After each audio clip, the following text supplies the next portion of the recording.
One of the biggest flexes of living in the Northeast is that you can wake up in the morning, decide you want to go to another city and do a mini bookstore crawl, and in just a few hours you can be living out that dream. Because this is probably my 5,000th trip from Philadelphia to New York, I have the process down to a science. So to add a layer of novelty to this trip, I decided to try Alchemy coffee because everyone's raving about it and it was on the way, and I have to say, I got the banana bread latte. I wasn't absolutely blown away. I would go back, but I would probably order something different. Typically, I also make it a point to avoid heavily trafficked areas, especially around Christmas time, but because I really wanted to go to one of my favorite bookstores, I was a big brave girl and went all the way to Times Square to visit Books Kinokuniya. The second floor of this bookstore has a cafe that I love, but it fills up pretty quickly because it's right across the street from Bryant Park. However, because I did such a good job planning this trip, I was able to snag a seat super easily before the lunch rush came in. Several weeks ago, you all gave me some excellent recommendations for books and manga that feel like Sailor Moon, so that was my mission today. I plan on starting my manga journey in 2026, so shopping is still a little intimidating for me, but Books Kinokuniya organizes everything alphabetically by title, so once I figured that out, I found several items on the list and was super happy. The nice thing about buying manga is that they weigh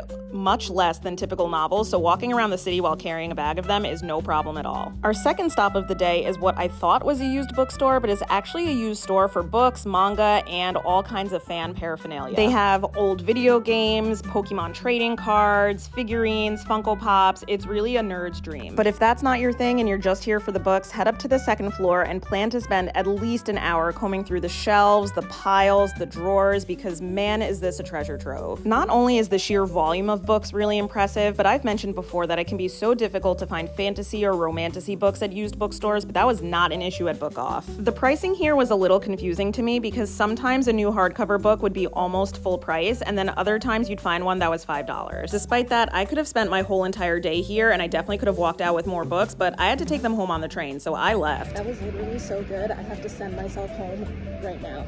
I decided to head to Long Island for the weekend instead of heading back to Philly, and it always cracks me up that the Long Island concourse is inside a JP Morgan. It's like the final boss of capitalism. 40 minutes later, I was back in my hometown, eating my favorite sushi, and laying in bed editing TikToks for the rest of the night. Thanks for watching. Bye!